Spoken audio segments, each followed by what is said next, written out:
Chris Masaya, pagsama-sama.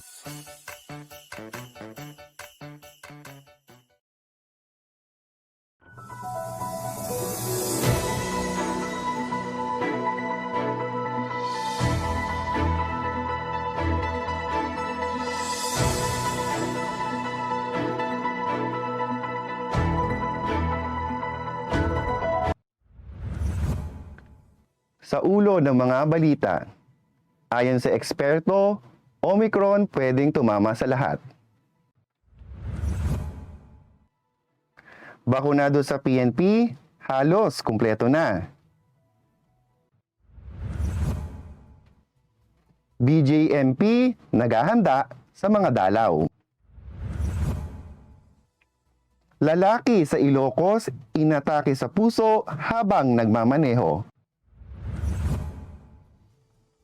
Van sumalpok sa EDSA barrier.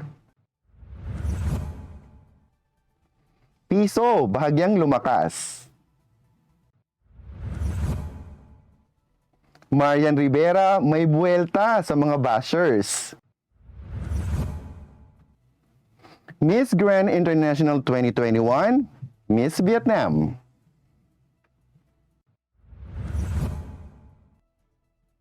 Pure Foods wagi sa 3x3. At 3 weather systems makakaapekto sa bansa.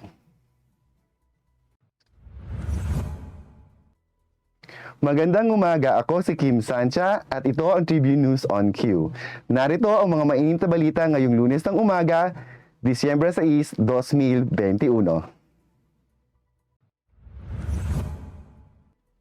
Nagbabala ang isang health expert nitong linggo na maging ang mga dati nang tinamaan ng COVID-19 ay maaari pa ring umanong mahawahan ng pinakabago nitong mutation na Omicron variant. Ayon kay molecular biologist na si Father Nicanor Robles Ostraico Jr. ng University of Santo Tomas, mataas pa rin umano ang tsansa na tamaan pa rin ng Omicron kahit pa nagkakaroon na ng natural immunity sa virus ang mga dati nang nahawa ng COVID. Paliwanag niya, maaaring hindi na makilala ng immune system ng katawan ng Omicron dahil iba na ang spike protein nito kumpara sa Delta at iba pang variant ng COVID-19, batay sa naging karanasan sa South Africa.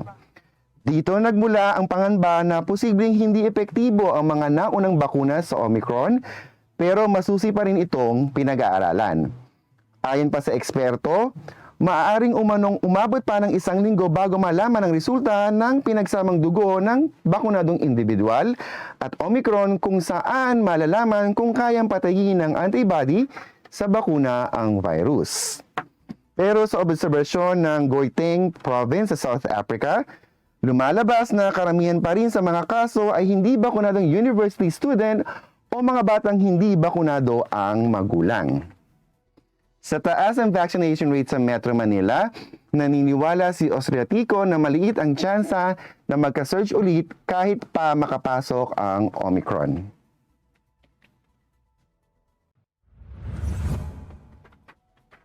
Inihayag nitong linggo ng Philippine National Police na nasa 1% na lamang ng mga miyembro ng police force ang hindi pa nababakunahan kontra COVID-19 sa ngayon. Ayon sa pamunuan ng PNP, nalalapit na nitong maabot ang 100% target nito upang mabakunahan lahat ng personnel ng ahensya na aabot sa 222,000. Dagdag pa nito, nasa 965 na lamang o 0.43% na lamang sa PNP ang hindi pa nababakunahan ng wala pang legitimate justification, habang nasa 865 na lamang ang hindi pa bakunado dahil sa mga lehitimong rason gaya ng allergic reactions at medical conditions. Ayon sa PNP, ang mga booster shots ay ibinigay na noong nakarang linggo sa mga frontline personnel nito. Kaunti na lamang ang kailangang tahakin ng PNP pagdating sa pagbabakuna.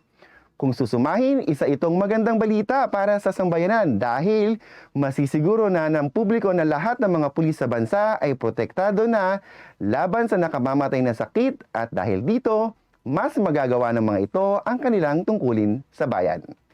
Hindi na rin magkakaroon ng agang-agam na mababawasan pa ang mga ide-deploy o mga nakadeploy na police personnel sa bansa dahil siguradong mayroon ng panlaban ng mga ito sa COVID-19. Puspusan na ang paghahanda na ginagawa ng Bureau of Jail Management and Penology para tumanggap ng mga dadalaw sa mga inmates matapos ilabas ng Interagency Task Force ang desisyon nito kaugnay sa granular opening for non-contact visitation sa mga persons deprived of liberty. Ayon kay BJMP spokesperson Chief Inspector Saber Solda, pinag-aaralan na ito ngayon at hinihintay na lang kung aaprubahan ito ng IATF at uunahin ito sa mga low-risk areas. Dagdag niya, may mga panuntunan na kailangang sundin gaya ng fully vaccinated dapat ang dadalaw, isang kamag-anak lang ang papapasukin kada dalaw at bibigyan ang kamag-anak ng isang oras para makipag-usap sa kaanak na PDL at hindi rin papayagan ang mga menor de edad na makapasok o makadalaw. Pero ayon sa pamunuan ng BJMP, hindi pa masigurado kung kailan ito mag-uumpisa. Pero ilang pasilidad ng BJMP ang nagpilit or nagpilot testing na sa Central Visayas, Mimaropa at Cordillera. Samantala, ibinalita ni Solda na iisa na lang ang natitirang COVID-19 case na PDL sa buong bansa. Simula Marso noong nakalipas na taon, nakapagtala ang BJNP ng kabuang 4,672 na kaso kung saan 4,552 ang fully recovered na. Ibinalita rin ni Solda na ang 119,070 sa 125,589 PDL ang nabakunahan na.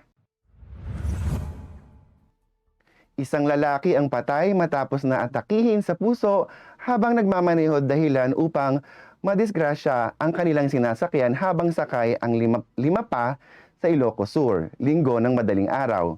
Sa ulat ng pulisya ay alas 5 ng madaling araw nang maganap ang insidente sa isang national highway sa barangay Kinarayan, Narvacan ng nasabing lungsod. Kasalukuyan umanong binabaybay ng biktimang si Alan Sawadan E. Balido, 48, may asawa na residente ng Zone 3, Banguet, Abra, ang patimog na direksyon sakay ang isang puting Toyota Fortuner nang bigla na lamang umanong makaramdam ng paninikip ng dibdib. Ayon sa limang sakay ng biktima, ay sinubukan pa umanong magmaneho ng normal ng biktima sa kabila ng matinding sakit ng dibdib, ngunit hindi umano ito kinaya ng biktima hanggang sa tuluyan ng mawala ng kontrol sa manubela at sumalpok na sa isang concrete fence na nasa eastern shoulder ng highway. Wala namang sugatan sa mga sakay ng Fortuner na sila ring nagsugod sa biktima sa Ilocos Sur District Hospital, ngunit hindi na rin pinalad pang mabuhay ito at idinalakrang dead on arrival. Magbabalik ang Tribune News on Cue matapos ang ilang paalala. Botomoto Halalan 2022, the Daily Tribune special coverage.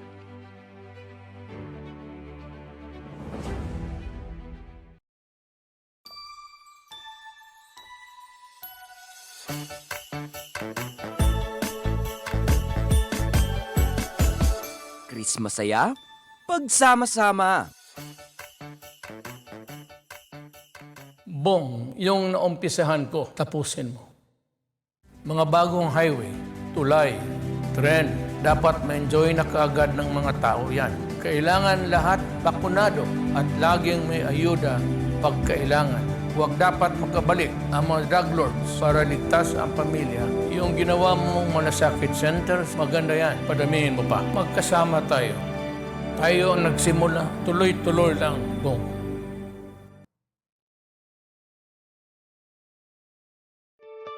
Mga katribu, tara na't makiisa at matuto sa mga public service programs hatid ng Kalingang Katribu. Tuwing Lunes, nandyan ang usapang business na magbibigay tips at inspirasyon sa mga aspiring entrepreneurs kasama sina Compy Manalo at Vernon Velasco. tuwing Miyerkules, usapang pangkalusugan naman ang tatalakayin ni Miss Cory Quirino sa Health and Wellness. At tuwing Biyernes naman, kung legal advice ang kailangan mo, sagot ka na ng Legal Diaries kasama si Elmer Navarro Manuel at mga guest lawyers. Lahat ng niya mapapanood tuwing alas 3:30 ng hapon sa Daily Tribune Facebook page at Tribune Now on YouTube. Magandang araw mga katribo! Narito na ang mga makakasama nyo tuwing umaga sa programang Gising Na. Roy Pelevelo, Comfy Manalo, Atty. Lia Badillo Crisostomo, Vernon Velasco, Kim Sancha at Jerk Balagtas. Abangan ang programang Gising Na mula alas 8 hanggang alas 9 ng umaga sa Facebook page ng Daily Tribune. Ilabas na ang mainit na kape at samahan kami sa inyong pag-almusal, mga katribo. Sama-sama natin alamin ang mga natatagong istorya sa mga latest na kaganapan sa loob at labas ng bansa. Simulan natin ang bawat umaga with good vibes sa mga informative and recreational segments ng aming programa. Maaari niyo rin ibahagi sa amin ang inyong opinion via Daily Tribune Facebook page at Tribune Now sa YouTube. Makichika na rin sa latest showbiz happenings, mga katribo. Kaya naman, magkita-kita po tayo mula Lunes hanggang Biyernes, alas 8 hanggang alas 9 ng umaga at magsama-sama po tayo sa Gising Na!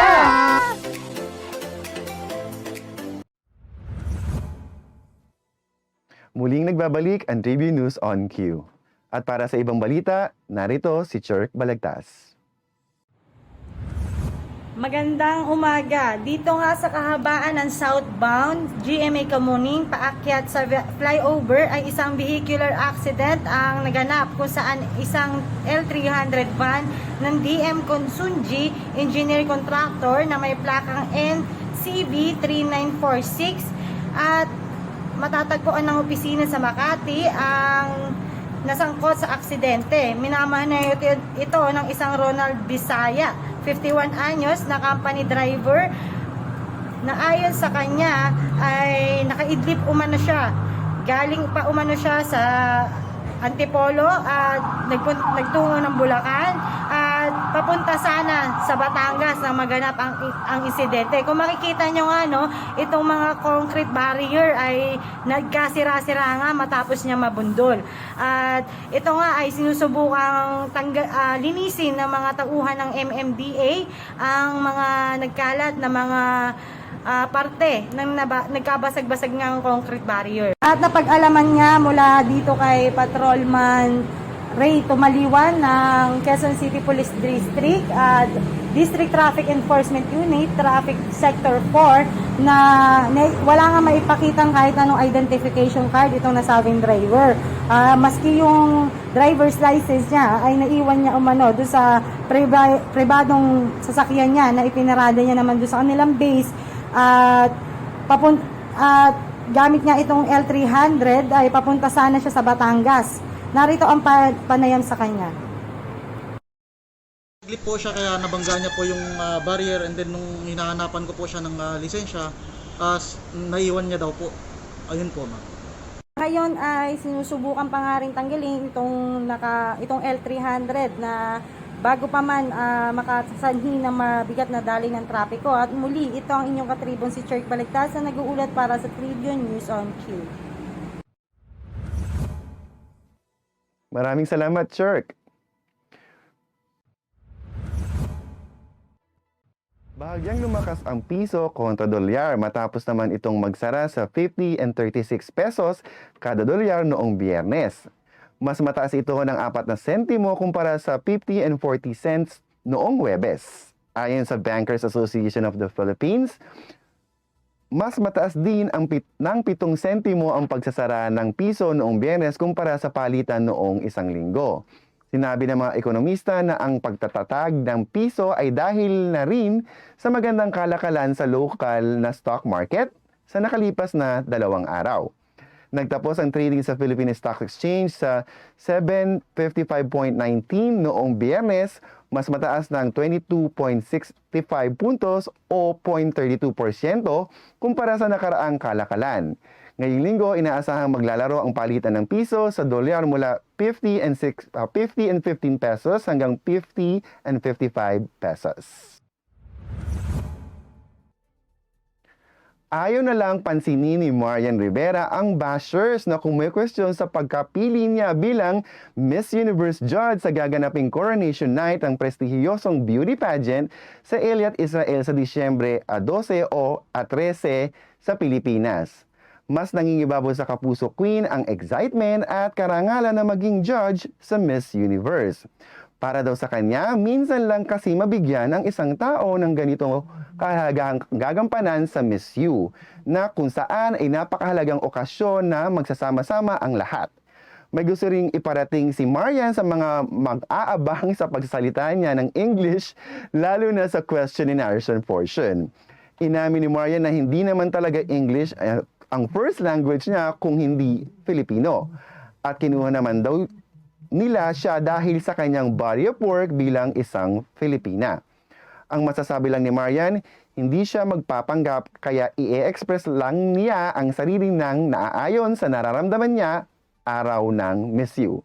Bilang isang judge, ano ang hahanapin niyang katangian sa kokoronahang bagong Miss Universe?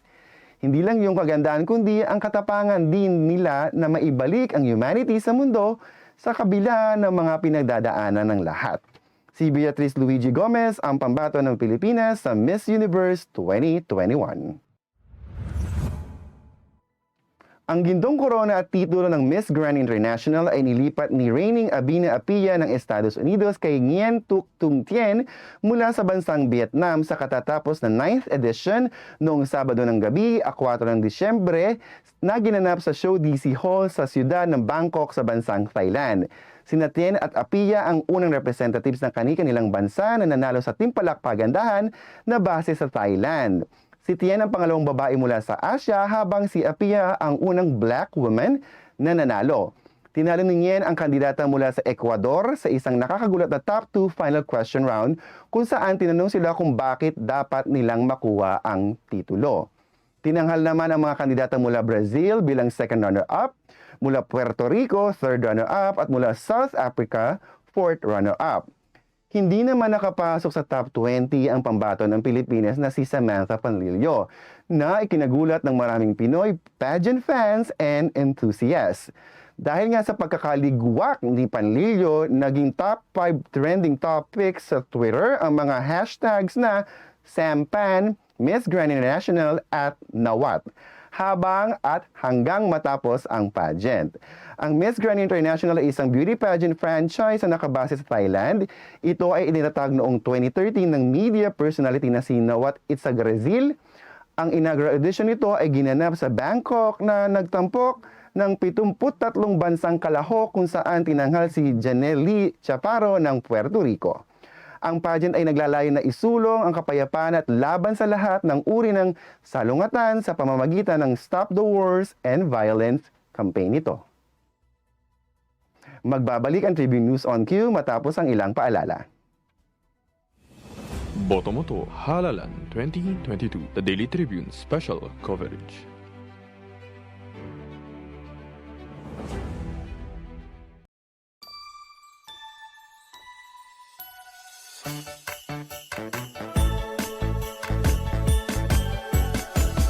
Chris masaya, pagsama-sama.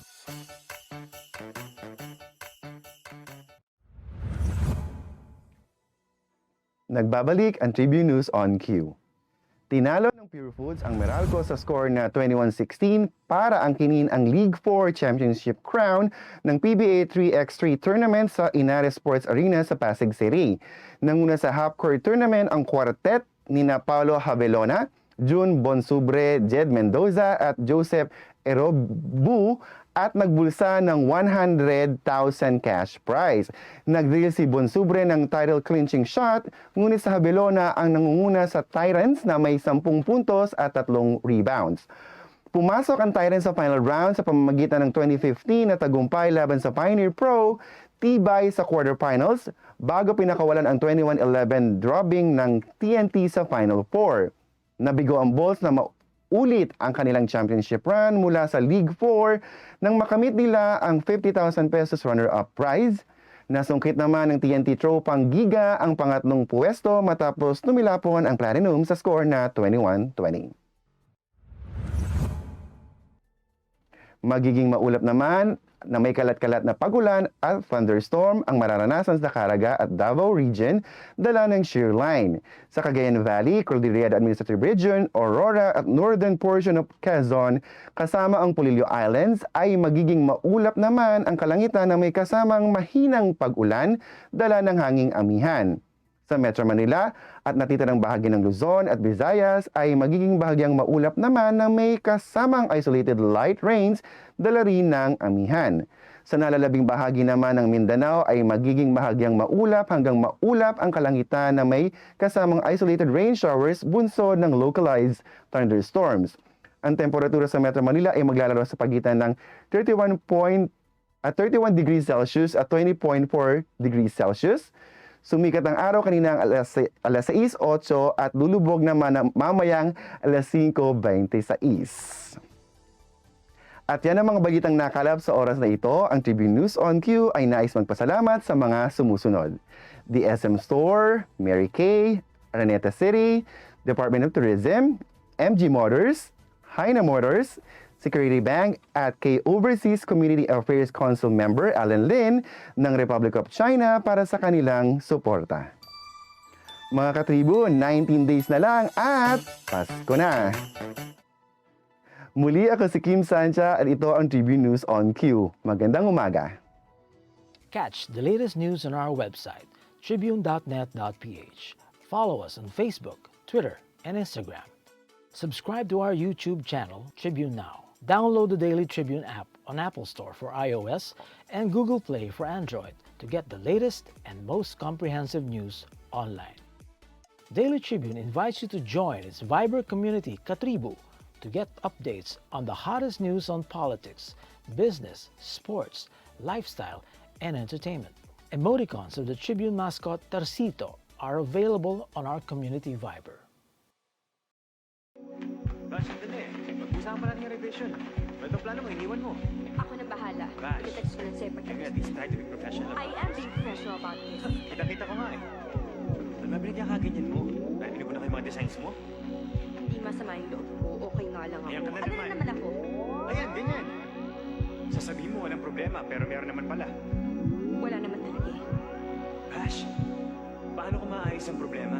Kung di mo sasabihin sa akin, kung hindi ko alam. O hindi lahat ng problema kaya mong ayusin. And believe me, hindi mo gusto malaman kung ano yung problema ko. Eh, ano nga kasi problema? Gusto mo ba talaga malaman? Ako? Ako yung problema. Kasi nasasaktan ako kahit ilan ako